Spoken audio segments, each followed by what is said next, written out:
ನನ್ನ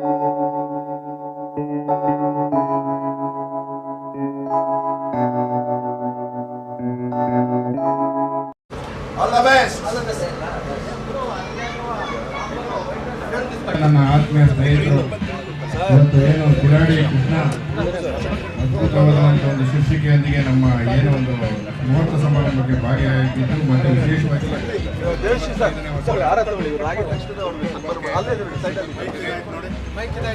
ನಮ್ಮ ಪತ್ರಿಕೆ ಮತ್ತು ಡಿಜಿಟಲ್ ಮೀಡಿಯಾ ಬಳಗದಿಂದ ಸಂಪೂರ್ಣ ಸಪೋರ್ಟನ್ನು ನಮ್ಮ ಕಿಲಾಡಿ ಕೃಷ್ಣ ಚಿತ್ರತಂಡಕ್ಕೆ ಹಾರೈಸ್ತೀನಿ ಮತ್ತು ಸಂಪೂರ್ಣ ಬೆಂಬಲವನ್ನು ನೀಡ್ತೀನಿ ಅಂತ ಹೇಳ್ತಾ ನನ್ನ ಮಾತು ವಿರಾಮ ನೀಡಿ ಯಾಕಂದರೆ 1 ಗಂಟೆ ಒಳಗಡೆ ಪ್ರೋಗ್ರಾಮ್ ಹೋಗಬೇಕು.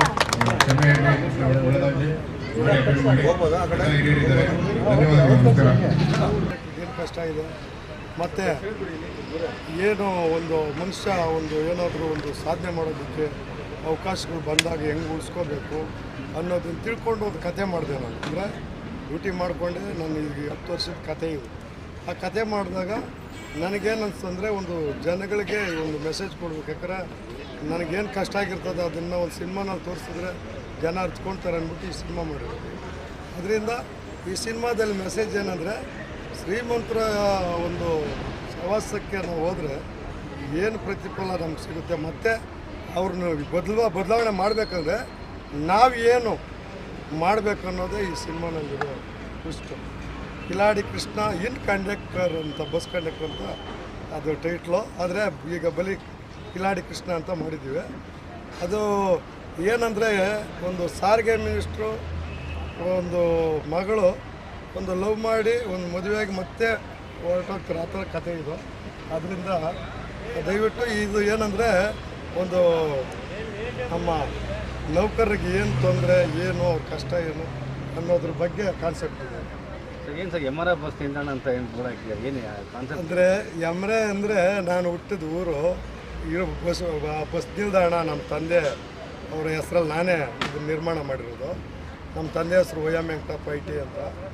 ಆದರೆ ಎಮ್ರೆ ಅನ್ನೋ ಊರು ಜನಗಳಿಗೆ ಗೊತ್ತಿದೆಯೋ ಇಲ್ವೋ ಅಂತ ಒಂದು ಸಿನಿಮಾಲಾದರೂ ನನ್ನ ಊರನ್ನ ತೋರಿಸೋಣ ಅಂತ ಆಸೆ ಆಯಿತು. ಅದಕ್ಕೆ ಎಮ್ರೆ ಬಸ್ ನಿಲ್ದಾಣ. ಅದೇ ಬಸ್ ನಿಲ್ದಾಣ ನಾನು ಹೊಸದಾಗಿ ಮಾಡ್ಕೊಂಡು ಎಮ್ರೆ ಬಸ್ ನಿಲ್ದಾಣ ಇದೆ. ಅಲ್ಲೇ ಶೂಟ್ ಮಾಡಿದ್ರೆ ಹೆಂಗೆ ಸರ್? ಟೈಟ್ಲು ಕಿಲಾಡಿ ಕೃಷ್ಣ. ಅಂದರೆ ಈ ಅದರಲ್ಲಿ ಕಿಲಾಡಿ ಆಗ್ಬಿಡ್ತಾನೆ. ಅಂದರೆ ಒಬ್ಬ ಕಂಡಕ್ಟ್ರು ಒಬ್ಬ ಸ್ಟಾರ್ ನಟನಾಗ್ತಾನೆ, ದೊಡ್ಡ ಸ್ಟಾರ್ ಆಗ್ತಾನೆ. ಅದಕ್ಕೆ ಕಿಲಾಡಿ ಇರ್ತಾರಲ್ವಾ, ಅದಕ್ಕೆ ಅದು ಆ ಹೆಸರು ಕಿಲಾಡಿ ಕೃಷ್ಣನೇ. ಹೆಂಗೂ ನನ್ನ ಹೆಸರು ಕೃಷ್ಣ ಅಲ್ವಾ, ಅದಕ್ಕೆ ಈ ಕಿಲಾಡಿ ಆಗ್ಬಿಡ್ತದೆ ಕೃಷ್ಣ ಅಂತ. ಹೇಗೆ ಒಲವು ಬಂತು ಸರ್ ಸಿನಿಮಾ ರಂಗಕ್ಕೆ ಹೇಗೆ ಒಲವು ಬಂತು? ನಾನು ಈ ಸಿನಿಮಾ ಅಂದರೆ ರಾಜ್ಕುಮಾರ್ ಅಂದರೆ ನನಗೆ ಭಾರಿ ಇಷ್ಟ. ಅವರ ಹಾಡುಗಳು ಕೂಡ ಆಡ್ತೀನಿ. ನಾನು ಗಾಯಕನೂ ಅಷ್ಟೇ. ಅಂದರೆ ನಾನೆಲ್ಲೋ ಟ್ರೈನಿಂಗ್ ಮಾಡಿಲ್ಲ, ಎಲ್ಲೂ ಇದಕ್ಕೆ ಹೋಗಿಲ್ಲ. ಏನೋ ನನ್ನ ಪುಸ್ತಕ ನೋಡಿ ಹಾಡುಗಳು ನೋಡಿಕೊಂಡು ಯೂಟ್ಯೂಬ್ಗಳಲ್ಲಿ ಈ ಥರ ರಾಜ್ಕುಮಾರ್ ಸಾಂಗ್ ಅಂದರೆ ನನಗೆ ಭಾರಿ ಇಷ್ಟ. ಹಾಡುಗಳು ಈಗಲೂ ಆಡ್ತೀನಿ. ಆದರೆ ರಾಜ್ಕುಮಾರ್ ಥರ ನಟನೆ ಮಾಡಬೇಕು ಅನ್ನೋ ಒಂದು ಆಸೆ ಬಂತು. ನಾನು ಈಗ ಇದಾಗಲೇ ಒಂದು 3 ಸಿನಿಮಾಗಳಿಗೆ ಸಹ ನಿರ್ಮಾಪಕನಾಗಿದ್ದೀನಿ. ರಾಜ್ ಬಹದ್ದೂರ್ ಅಂತ ಒಂದು, ರಕ್ತಶಾಸನ ಅಂತ ಒಂದು, ಆಮೇಲೆ ಸಾಗುವ ದಾರಿಯಲ್ಲಿ ಅಂತ ಒಂದು. ಈ 3 ಸಿನಿಮಾಗೆ ನಾನು ಸಹ ನಿರ್ಮಾಪಕನಾಗಿ ಕೆಲಸ ಮಾಡಿದ್ದೀನಿ. ಅದೇ ರೀತಿಯಾಗಿ ನಮ್ಮ ಸಾಗುವ ದಾರಿಗೆ ನಮ್ಮ ಧರ್ಮಪತ್ನಿಯವರಾದಂಥ ಪಾರಿಜಾತ ಕೃಷ್ಣಪ್ಪ ಅಂದ್ಬಿಟ್ಟು ಅವ್ರ ಹೆಸರಲ್ಲಿ ಮಾಡಿದ್ವಿ. ಅದೇ ರೀತಿ ಏನೋ ಸ್ವಲ್ಪ ಗೊಂದಲಾದಾಗ ಆ ಸಿನಿಮಾಯಿಂದ ಹಿಂದುಳಿದು ನಾನೇ ಯಾರ್ಯಾರಿಗೋ ಹಣ ಹಾಕಿ ಸಿನಿಮಾ ಮಾಡೋದು, ನಾನೇ ಒಂದು ಏನಾದರೂ ಮಾಡಬೇಕನ್ನೋ ಅದು ಬಂದಾಗ ಈ ಸಿನಿಮಾ ಮಾಡಿದ್ವಿ. ಆರ್ಟಿಸ್ಟು ಈಗ ಆಲ್ರೆಡಿ ನಾವು ಸಾರಿಗೆ ಮಂತ್ರಿಗೆ ನಮ್ಮ ಶೋಭರಾಜ್ ಅವ್ರನ್ನ ಮಾಡೋಣ ಅಂದ್ಕೊಂಡಿದ್ವಿ. ಆಮೇಲೆ ಇವರು ಟೆನ್ನಿಸ್ ಕೃಷ್ಣ ಅವರಿದ್ದಾರೆ. ಆಮೇಲೆ ರಾಧಿಕಾ ರಾಮನ್ ಅವ್ರನ್ನ ಹೀರೋಯಿನ್ ಮಾಡ್ತಾಯಿದ್ವಿ. ಆಮೇಲೆ ಈ ನಮ್ಮ ಗೀತಾ ಮೇಡಮ್ಮು ನಮ್ಮ ಅಕ್ಕ ಅವರು, BT ಲಲಿತಾ ನಾಯಕ್ ಮೇಡಮ್ ನಮ್ಮ ತಾಯಿ ಕ್ಯಾರೆಕ್ಟರ್ ಮಾಡಿಸ್ಬೇಕು ಅಂದ್ಕೊಂಡಿದ್ವಿ. ಅಂದರೆ ಈಗ ಮುಹೂರ್ತ ಆಯ್ತಲ್ಲ, ಯಾರ್ಯಾರು ಅವರು ಕಾಲ್ ಶೀಟ್ ತೊಗೊಂಡು ಒಳ್ಳೊಳ್ಳೆ ಕಲಾವಿದ್ರು, ಯಾಕಂದ್ರೆ ನಾನು ಹೊಸಬಾದ್ರು ಕಲಾವಿದ್ರು ಹೊಸಬರು ಹಾಕ್ಬಾರ್ದು. ನಾನು ಒಂದು ಹಳಬರು ಯಾರು ಸುಮ್ಮನೆ ಇರ್ತಾರೋ ಅವ್ರ ಕೈಯಲ್ಲಿ ನಟನೆ ಮಾಡಿಸ್ಬೇಕು ಅನ್ನೋದು ನನ್ನ ಉದ್ದೇಶ. Thank you sir. Radhika Ram ಅಂತ ಈಗಾಗಲೇ ನೀವು ನೋಡಿದ್ದೀರಾ. ನಾನು most of all modern character ಬರ್ತದೆ. ಸೊ ಈ ಪಿಕ್ಚರಲ್ಲೂ ಒಂದು ಪಾಶ್ ಆಗಿ ಮಾಡರ್ನ್ ಆಗಿ ಒಂದು ಮಾಡೆಲ್ ಹೇಗಿರ್ತಾಳೆ ಆ ಥರ ಒಂದು ಎಕ್ಸ್ಪೋಸಿಂಗ್ ಕ್ಯಾರೆಕ್ಟರ್ ಇದೆ. ಸೊ ಎಲ್ಲರೂ ನಿಮ್ದೆಲ್ಲರಿಗೂ ಸಪೋರ್ಟ್ ಬೇಕು ಅಂತ ಈ ಕತೆ ಬಂದಾಗ ಯಾವ ಥರ ಆಯ್ತು? ಸರ್ ಆ್ಯಕ್ಚುಲಿ ಹುಡ್ಕೊಂಬಂದರು. ನೀವೇ ಸೆಲೆಕ್ಟ್ ಆಗ್ತೀರಾ, ನಾನು ನಿಮ್ಮನ್ನು ನೋಡಿದ ತಕ್ಷಣ ನೀವೇ ಇದಕ್ಕೆ ಕರೆಕ್ಟಾಗಿ ಇದಾಗ್ತೀರಾ ಅಂತ ಹೇಳಿದ್ರು. ಸೊ ಬ್ರೌನ್ ಸರು ಅಷ್ಟೇ, ವೆಸ್ಲಿ ಬ್ರೌನ್ ಅಂತ ಹೇಳಿದ್ರು. ಸೊ ಅವರು ಹೇಳಿದ್ರು ನೀವು ಏನು ಚೇಂಜಸ್ಸೇ ಬೇಡ, ನೀವು ಹೇಗಿದ್ದೀರೋ ಹಾಗೆ ಬಂದು ನಟನೆ ಮಾಡಿದ್ರೇ ಸಾಕು ಅಂತ ಆ ಥರ ಹೇಳಿದ್ರು. ಮಾಡರ್ನ್ ಒಂಥರ ತುಂಬ ಅತಿ ಮಾಡರ್ನ್ ಕ್ಯಾರೆಕ್ಟರ್ ಈ ಮೂವಿಯಲ್ಲಿ. ಅದ್ಧೂರಿಯಾದ ಒಂದು ಹುಟ್ಟುಹಬ್ಬದ ಸಮಾರಂಭವನ್ನು ಭಾಳ ಸಂಭ್ರಮದಿಂದ ಮಾಡಿದ್ದಾರೆ. ಅದೇ ಸಂದರ್ಭದಲ್ಲಿ ಈಗ ಒಂದು ಚಿತ್ರ ನಿರ್ಮಾಣವನ್ನು ಮಾಡ್ತಿದ್ದಾರೆ, ಕಿಲಾಡಿ ಕೃಷ್ಣ ಅಂತ. ನಿಜವಾಗ್ಲೂ ಇವರು ಕಿಲಾಡಿ ಕೃಷ್ಣಪ್ಪನೇ ಇವರು. ಹಾಗಾಗಿ ಕಿಲಾಡಿ ಕೃಷ್ಣ ಇದಕ್ಕೆ ಜೊತೆಯಾಗಿ ತಗೊಂಡಿರ್ತಕ್ಕಂಥ ಛಾಯಾಗ್ರಾಹಕರಾಗಿ ನಮ್ಮ ವೆಸ್ಲಿ ಬ್ರೌನ್ ಮತ್ತು ಎಕ್ಸಿಕ್ಯೂಟಿವ್ ಡೈರೆಕ್ಟರಾಗಿ ದೇವ್ ಅಂತಿದ್ದಾರೆ, ಎಲ್ಲವರು ದೇವು ಜೊತೆಗೆ ಸೇರಿಕೊಂಡಿದ್ದಾರೆ. ಆಮೇಲೆ ನಾಯಕಿ ರಾಧಿಕಾ ರಾಮನ್ ಅವರಿದ್ದಾರೆ, ಲಲಿತಾ ನಾಯಕ್ ಅವರಿದ್ದಾರಂತೆ.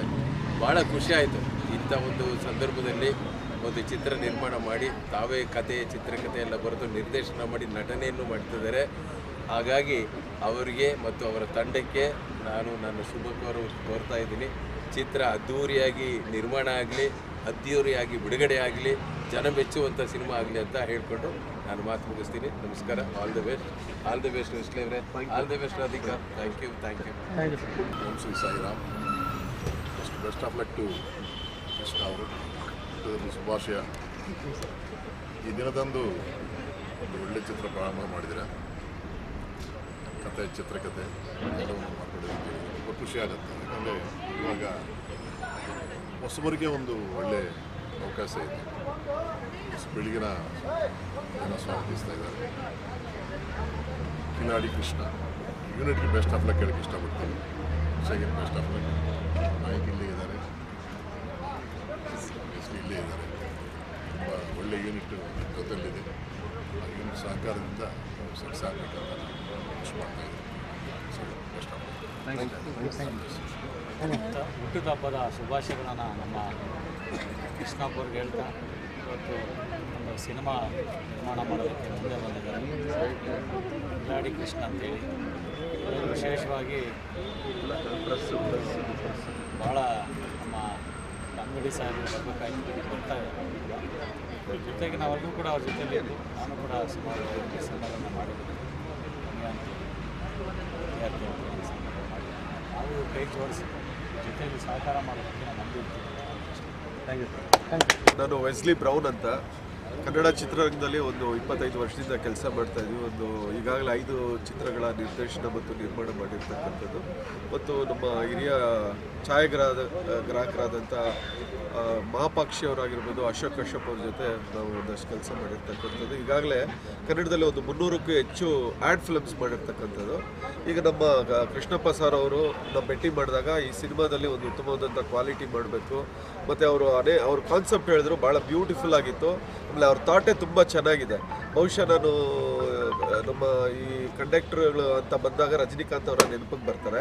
ಅದಾದಮೇಲೆ ಕನ್ನಡದಲ್ಲಿ ಅವರು ಬರೀ ಆ್ಯಕ್ಟಿಂಗ್ ಮಾಡಿ ಹೋದರು, ಆದರೆ ಇವರು ಅದ್ರ ಜೊತೆಯಲ್ಲಿ ನಿರ್ಮಾಣ ಮಾಡಿ ನಿರ್ದೇಶನ ಮಾಡಿ ಅದರ ಜೊತೆಯಲ್ಲಿ ಕಲಾವಿದನಾಗಿ ನಾಯಕ ನಟನಾಗಿ ನಡೆಸ್ತಾ ಇರ್ತಕ್ಕಂಥ ಬಹುಶಃ ಕಂಡಕ್ಟ್ರಲ್ಲೇ ಭಾರತದಲ್ಲೇ ಇದೇ ಪ್ರಪ್ರಥಮ ಅನಿಸುತ್ತೆ. ಆ ಒಂದು ದಿಸೆಯಲ್ಲಿ ಇದು ದಾಖಲೆ ಅಂತಲೇ ಹೇಳಬೇಕು. ಯಾಕಂದರೆ ಕನ್ನಡದಲ್ಲಿ ಈಗಾಗಲೇ ಅನೇಕ ದಾಖಲೆಗಳನ್ನು ನಾವು ನೋಡ್ತಾ ಇದ್ದೇವೆ. ಕಾಂತಾರ ಸಿನಿಮಾ ಆಗಿರ್ಬೋದು, KGF ಸಿನಿಮಾ ಆಗಿರ್ಬೋದು. ಆ ದಿಸೆಯಲ್ಲಿ ಈ ಕಿಲಾಡಿ ಕೃಷ್ಣ ಸಿನಿಮಾ ಸಹ ಒಂದು ದಾಖಲೆಯ ದೃಷ್ಟಿಕೋನದತ್ತ ಹೋಗಲಿ ಅಂತ ಹೇಳಿ ಈ ದಿನದಲ್ಲಿ ನಾವು ಅವರಿಗೆ ಶುಭಾಶಯಗಳನ್ನು ತಿಳಿಸ್ತೇವೆ. ಎಲ್ಲರಿಗೂ ನಮಸ್ಕಾರ. ಮೊದಲನೇದಾಗಿ ನಮ್ಮ ಕೃಷ್ಣಪ್ಪನವರ 45ನೇ ಹುಟ್ಟುಹಬ್ಬದ ಶುಭಾಶಯವನ್ನು ಅವರಿಗೆ ತಿಳಿಸಿ ನಾನು ಶುಭವನ್ನು ಕೋರ್ತಾ ಇದ್ದೀನಿ. ಅವರು 3 ಕಾಲ ಆರೋಗ್ಯವಂತರಾಗಿ ಐಶ್ವರ್ಯವಂತರಾಗಿ ಹಲವಾರು ಚಿತ್ರಗಳ ನಿರ್ಮಾಣ ಮತ್ತು ನಿರ್ದೇಶನವನ್ನು ಮಾಡಿ ನಮ್ಮ ಕನ್ನಡ ಜನತೆ ಕೊಡಲಿ ಅಂತ ಈ ಸಂದರ್ಭದಲ್ಲಿ ಹಾರೈಸ್ತೀನಿ. ವಿಶ್ ಯು ಹ್ಯಾಪಿ ಬರ್ತ್ಡೇ ಕೃಷ್ಣಪ್ಪನವರೇ. ಓಂ ಶ್ರೀ ಸಾಯಿರಾಮ್. ನನ್ನ ಕೃಷ್ಣಪ್ಪನವರಿಗೆ 45 ವರ್ಷ ಶುಭಾಶಯ. ನಾನು ಪೂಜಿಸಿ ಆರಾಧಿಸುವ ಭಾವವನ್ನು ಪ್ರಾರ್ಥನೆ ಮಾಡ್ತಾ ಇದ್ದೀನಿ. ಆಯುಷು, ಆರೋಗ್ಯ, ಸುಖ, ಸಂತೋಷ ಶಾಶ್ವತ ಕೊಡಲಿ ಅಂತ. ಚಿತ್ರರಂಗದಲ್ಲಿ ಒಳ್ಳೆ ಹೆಸರು ಮಾಡಲಿ ಅಂತ ಬಾಬಾನ್ ಕೇಳ್ಕೊತಾ ಇದ್ದೀನಿ. God bless you. Sairam.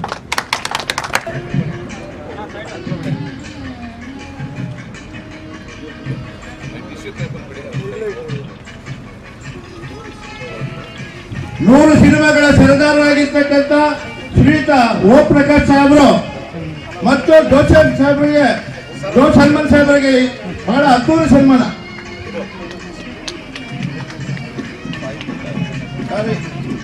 Om Sai Prakash ಅವರಿಗೆ ಅದ್ದೂರಿ ಗೌರವ ಸಮರ್ಪಣೆ ಕೃಷ್ಣಪ್ಪನವರ ಕಡೆಯಿಂದ. ಏನ್ ತೊಂದರೆ ಇಲ್ಲ, ಅವರು ನಿರ್ದೇಶಕರೇ. ಆದ್ರೆ 3 ಸಿನಿಮಾಗಳ ಸರ್ದಾರ ನೋಡಿ, ಬಾಬಾ ಅವ್ರದ್ದು ಒಂದು ತಗೊಂಡು ಗಿಫ್ಟ್ ಕೊಡ್ತಾ ಇದ್ದಾರೆ. ಜೋರಾಗಿ ಚಪ್ಪಾಳೆ ತಟ್ಟೋಣ. ಬಹಳ ಅವ್ರು ಹೈದರಾಬಾದ್ ಅಲ್ಲಿ ಇದ್ರು, ಆದ್ರೂ ನಮ್ಮ ಚಿತ್ರಕ್ಕೆ ಶುಭ ಕೊಡ್ಬೇಕು.